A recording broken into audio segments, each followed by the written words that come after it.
Thank you very much, Mark, and thank you for the invitation to talk to you this afternoon. When I had a chat on the phone with Mark about what I was going to talk about today, he warned me, try to be practical and realistic, try to avoid talking about how things should be. Okay, so I'm not going to do that. Oh, well, I hope to have something practical to say, because I am very much a believer in the importance of small steps and of actually being realistic in this space. But I think you can't really decide on what the most practical steps are unless you've established what your principles are and what it is that ultimately you want to achieve. So I have taken my title, borrowed it from the very famous book, Zen and the Art of Motorcycle Maintenance. I'm not, alas, I don't know anything about motorcycles. So I'm going to talk about Zen and the Art of Research Assessment because I think my talk and Robert Pirsig's thesis draw very much from the same philosophy. So the subtitle of Zen and the Art of Motorcycle Maintenance is An Inquiry into Values. It was a book I read actually in the early to mid-80s as an undergraduate, and then 20 or 25 years later I thought, well, I thought it was a great book, but I wondered to myself, well, did I think it was a great book because I was a student and I didn't know any better? And I read it again, and actually I was just as impressed with it second time around. So it is a touchstone book from me, and if you haven't read it, I recommend it. But it's really, the thesis is really that the experience of quality is something that we as human beings hold very dear in our lives and in our experiences. And that's something I think that informs many people's views of their endeavors in research. And I like particularly that at the bottom of the book it's highlighted, it says, this book will change the way you think and feel about your life. And I really like the fact that it's got the phrase and feel in there. Not because I'm some sort of touchy-feely new age type person, but because I think although research and, as researchers and as academic publishers, I think we probably value very much the cerebral life that we all enjoy pursuing very, high faluting ideas. How we feel about what we do, I think, is something that's very important and something that we do sometimes lose sight of in the rush and pressures that we're subjected to in our daily lives. So I want to think about values. And first question is, why is it that people become researchers? So there's many answers to this question. I've thought about it for a few minutes and came up with 4. So one is to understand the world.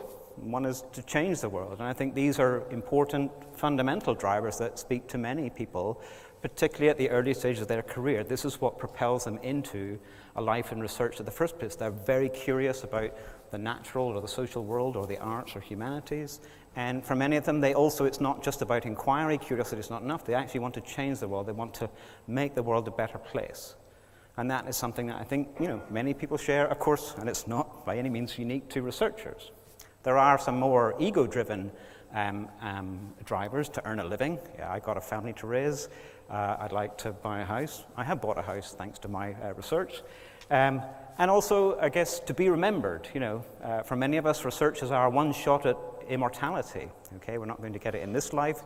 And I know about the half-lives of academic articles, but even so, we still cling to the fact that maybe we will do something in the course of our academic career that will allow us to be remembered forever, although there is not, as yet, a Curry's law for anything.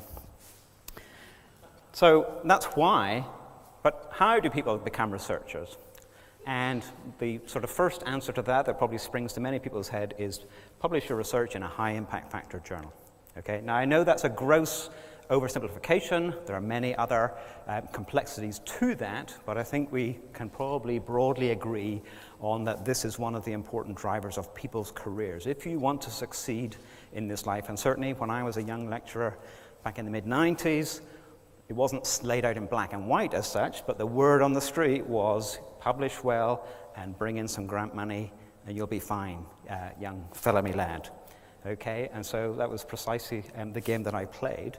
But the trouble is, with those pressures, then of course it's easy to lose sight of some of the original motivations that drove us into a research career in the first place. And it's a loss sometimes of those values. And sometimes we find ourselves incentivized not to do the things that we came in to a research career to do in the first place. And my argument in my talk today really is that it's easier to achieve the fundamental goals that we came into research for, if publishing is open and widely shared, and I think that's something perhaps I share with Mark Allen after his presentation this morning, and also if evaluation is more broadly based, because I think these two things are tied together, and we heard something of those pressures in the last session. Now, the trouble is, of course, impact factors is a metric, and we live in a very metricized world. We have the internet, and we have the rise of the computer, and so, of course, it's easy for us to enumerate and count many aspects of human life and human activity, and there are many areas of human activity where it's entirely appropriate to use metrics. This is a very UK-based slide.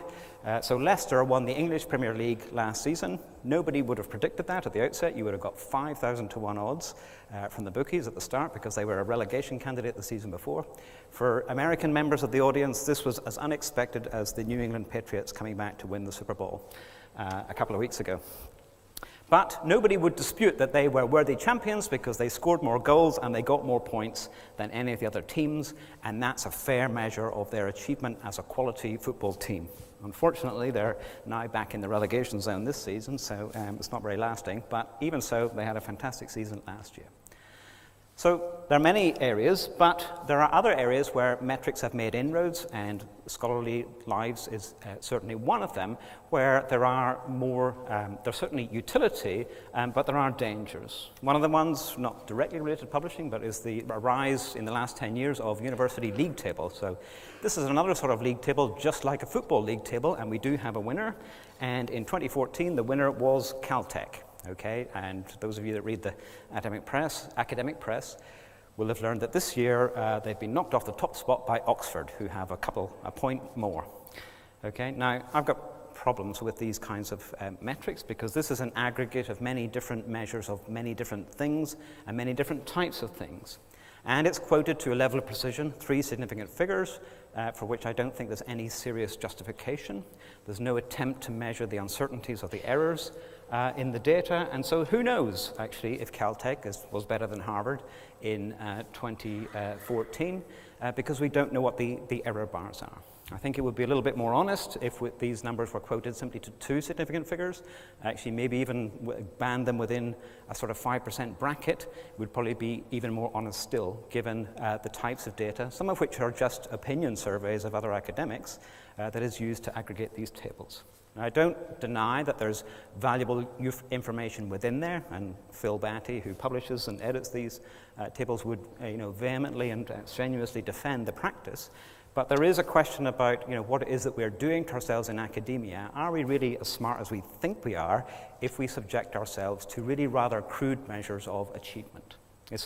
Can you even compare Caltech, which teaches a limited set of subjects like MIT and actually like Imperial College, versus Harvard or Oxford or Cambridge, which teach across the whole curriculum of scholarly inquiry?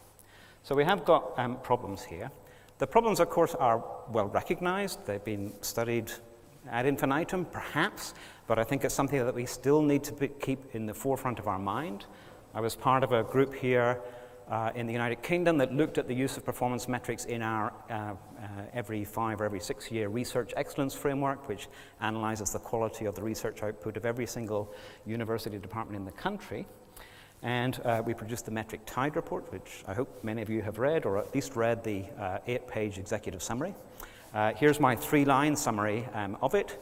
One is, we debated, this was a philosophical point that we abandoned in the end because we had been actually charged to look at metrics, but should we use the word indicators because it's a slightly humbler term? Metrics implies you're measuring something and you know what you're measuring. And very often in this business, we're actually using proxies for other things, and we end up focusing too much on the proxy. Indicator, I think, is a more honest term because we're counting something interesting. The number of citations that any paper attracts is an interesting number, but what is it a measure of is very hard to define. So, and ultimately, of course, we decided that for the research excellence framework, and I think for research evaluation in general, that numbers can be useful and they can inform the discussion, but they must not displace peer judgment, which I think was partly on the government's mind when it brought in this review because it wanted to try and make the exercise a whole lot cheaper. You could make it a whole lot cheaper, but you'd make it a whole lot worse if you completely abandoned peer review. And users and providers need to be transparent about the data, so that's data providers. It would be nice to be able to, that all the data were open so that people could do their own analyses and check it. And users are academics and universities, and they need to have honest and open conversations with their staff. If they are going to adopt metrics as institutional goals, they really need to have an honest conversation with staff about why it is they've chosen those metrics and why they will help us achieve the things that we all got into our university jobs and our research careers to do.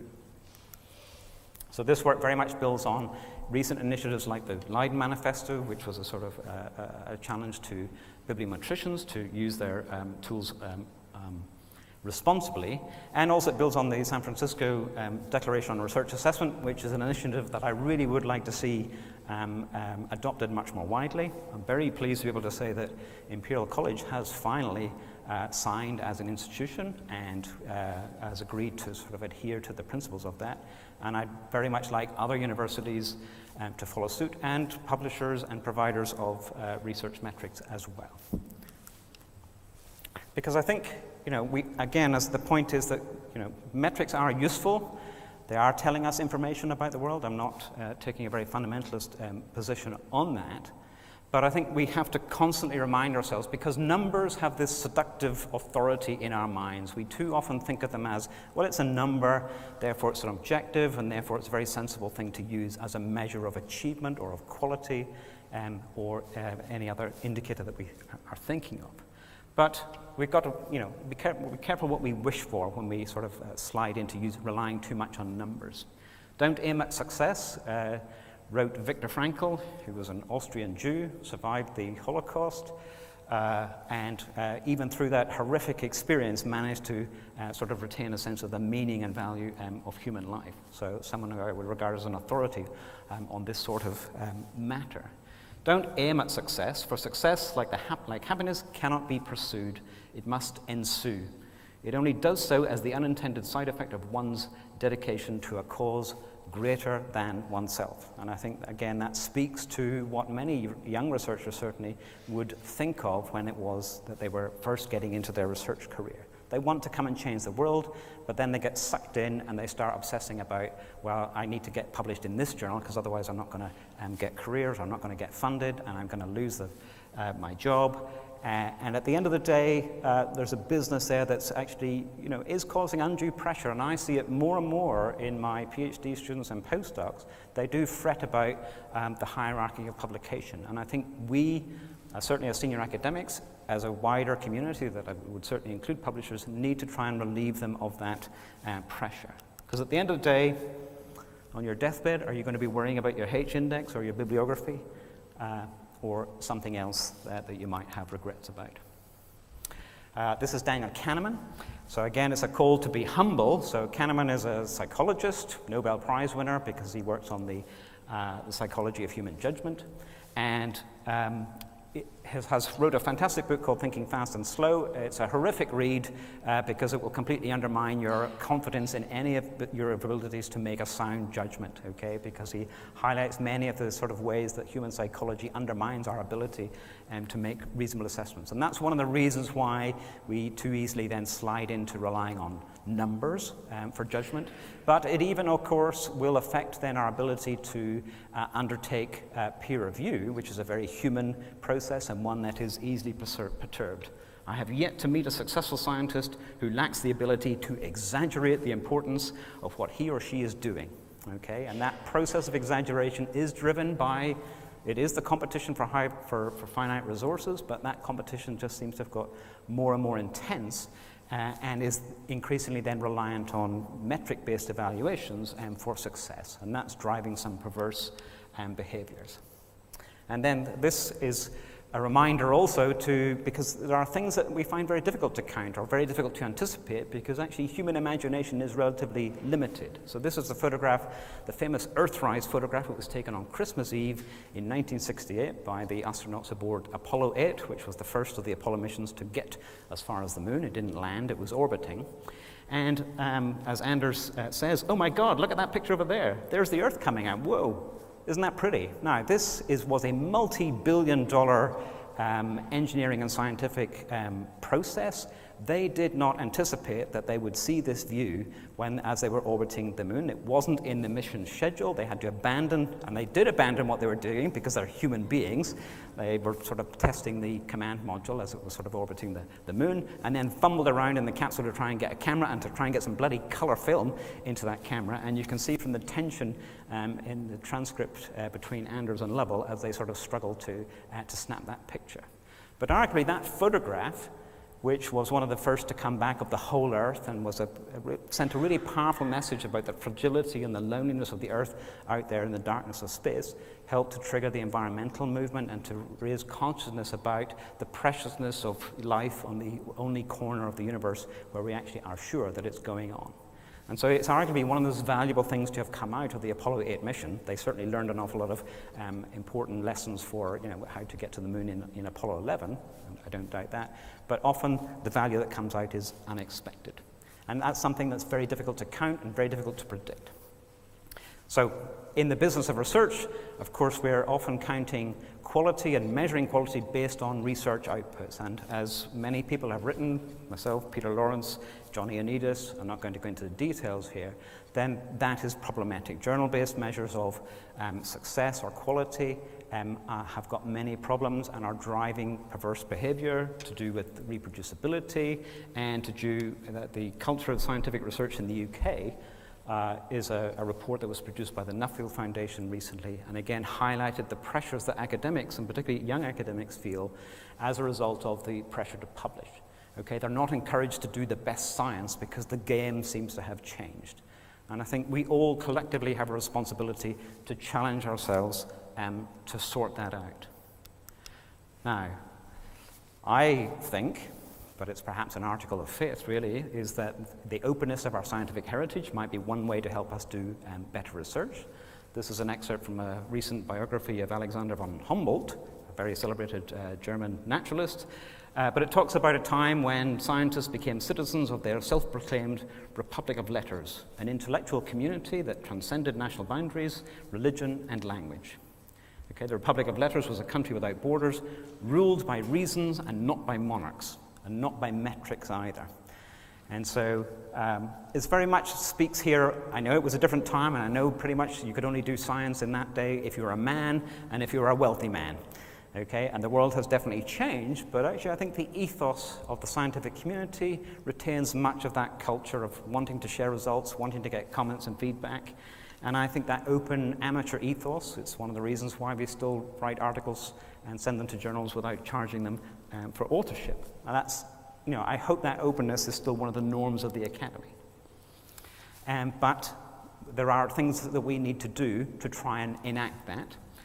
Open access is one way to go, but as we heard this morning, of course, this is still very much a difficult journey. So some of the work is technical. There are declarations here and there. There are policies here and there. It would be good to have collaboration, more collaboration on them, on things like publishers providing the metadata to allow HEFSI to enact its open access policy that's tied to the REF, for example. And then here's one that I was involved in last year with a number of different publishers, and it was about simply trying to enlarge our understanding of the sort of complexity of the data that underlies the impact factor, which of course, as you know, is a very simplistic measure of journal quality. And it was simply to try and encourage any publisher that mentions their impact factor to always then include a graph of the citation distributions, because that shows the enormous variation that is hidden within it. I'm pleased that a number of publishers have adopted the practice since then, but of course these are small numbers, and it really would be good if some of the larger publishers were to take this practice on board. It's a fairly simple step, but it's one that's about being open and transparent about the data and reminding people that actually it's the content of each individual paper that matters in research assessment, not the name of the journal. Academic leaders and institutions have to do their bit, and we have some inspiring examples. Ron Vail, I think, writes very humanely and very intelligently about the issues of research evaluation. Erin McKiernan is a young research professor who has basically dedicated her lab to being open and has put her open pledge on her website. That's a very courageous thing to do in this day and age because of the known behaviors of tenure and hiring committees, which are still, most people would be worried, fixated on metric measures. This Fewer Numbers, Better Science article was published in Nature in the fall, back in October, I think, and comes from the University Medical Center in Utrecht, where they have completely overhauled their research assessment to get away from the numbers and to look at what it is that people actually do. What's the quality of their research, but also, as well as research, which they certainly regard as a very important activity, what do their staff do as mentors? What's their contribution to academic duties? Do they do clinical work? This is a medical center. What's their involvement in entrepreneurship and in community outreach? So they're trying to look at a broad profile of all the things that I think most people would agree are important activities for academics. But too often, and in too many cases, the evaluation of your performance boils down to which journals have you published in, and how much grant money have you got in. And for open access advocates, I think we need to do a little bit more. We need to get a little bit beyond the statements of articles of faith necessarily. I think we need to talk more about how open access is a public good and how it can be better for science and better for the quality of the research that we do to try and get us away from some of the perverse incentives that we have under our current system of research evaluation. As I mentioned in the Q&A session in the previous session, I'm very much in favor of preprints. It's a practice I've adopted in my lab. It obviously gives for faster communication because as soon as you've written your manuscript, you can post it online. I appreciate the value of peer review, and I'm not actually one of the sort of vanguard proponents of post-publication peer review and a free-for-all, because I think many authors still want the sort of comfort and closure that comes from pre-publication peer review. But nevertheless, I think this helps to unlock some of that delay that occurs because people work their way down the hierarchy chasing impact factors by submitting to multiple journals. I think also the idea of preprints, and this is something that I think physicists have learned, is that it helps to focus attention on the content and not the container. Because physicists routinely look at the archive every morning to see is there anything new, and they judge the material based on what they read in the abstract rather than what is the name of the journal that it's published in. And of course, by being fully open, it gives the largest possible audience, both for dissemination, but also for scrutiny, and you can get feedback. And I was very pleased to see that preprint principle taken up last year in an initiative spearheaded by the Wellcome Trust, but supported by many other funders and by many publishers, where they encouraged researchers to release their data early if they were working on the Zika virus, and this was, of course, in advance of the Olympics in Brazil. The virus had obviously spread in a new and rather dangerous-looking fashion to South America, and there was a proposed link with microcephaly in newborn children. And in order to accelerate the research, they wanted people to feel free to post their data online and have it immediately open for scrutiny by the research community. And this was before peer review, but clearly the community felt that they could trust the data well enough and work with it well enough in order to enable that to happen. And the publishers, of course, then agreed not to disbar any preprint that had been released under this initiative from consideration when it was subsequently submitted to the journal. And I think that was a very good exercise. I haven't seen a proper scholarly analysis of it, but I think that the pace of Zika virus research did pick up as a result of it. And so this is one of the things that we can do if we want to help our research to change the world. And of course, if you do that for Zika virus, then the immediate question is, well, why don't you do it for any other major public health emergency? The rise of TB, HIV infections, malaria, these are diseases that kill many more people and hurt many more people than Zika virus has done. Ebola, for example, West Nile, or other public health or research areas where there is a significant public interest. Climate change, our energy supplies. And so if we're doing this for just one initiative, it does raise questions. Why do we submit ourselves to a slower procedure of research communication for everything else that we do? And one final thing I just want to mention is the sort of rise of citizen science. I know in many eyes it's seen as a niche view, but there is a view out there that, well, we don't need open access because the general public can't read the scientific literature. It's not written for them. It's not for them. They can't understand it. Why bother? And I think that greatly underestimates the capacity of many sectors of the public, because the public is not a homogeneous unit. There are many people very interested in medical research, many patient advocacy groups who do want access to the literature and do want and do have have the sophistication in order to deal with it and read it. And the rising ranks of citizen scientists, I think, show us new ways in which it's important for scientists to interact with non-traditional scientists. There's an enormous appetite there. The middle panel is the Zooniverse, which has got 52 different citizen science projects running. The one on the left is a medical research project, and the one on the right is a paper published in the Journal of Molecular Biology, a venerable molecular biology journal that I've published in myself. And the three authors highlighted in yellow are video gamers. Okay, no history in science until they published this first paper. And I think, you know, this is a relatively small activity, but it's still thousands, tens of thousands, and in some cases on the Zooniverse, hundreds of thousands of people getting involved. And those people, they want to be able to see the fruits of their research, and it's entirely appropriate that that should be published as open access. And I think it provides a very important route for communication between the research community and the public. And that is a relationship that we very much need to build. Here in the UK, we have our own problems with people in power dismissing science. Michael Gove, famously, not a fan of experts. His Conservative Party colleague has never thought of academics as experts. Apparently, we have no experience of the real world. I mean, well, a statement of unimaginable stupidity, and yet we need to go and have a conversation with Glyn Davis about what really happens. And as Chris Husbands, who's actually leading on the TEF, which will note some people, we have to do more to show how and why universities are one of society's great achievements and best hopes. And I think many of us, certainly I who work in universities, feel that they are very, very important social institutions. We maybe got isolated or sidelined during the Brexit vote. Goodness knows what they're feeling in the United States right now under President Trump.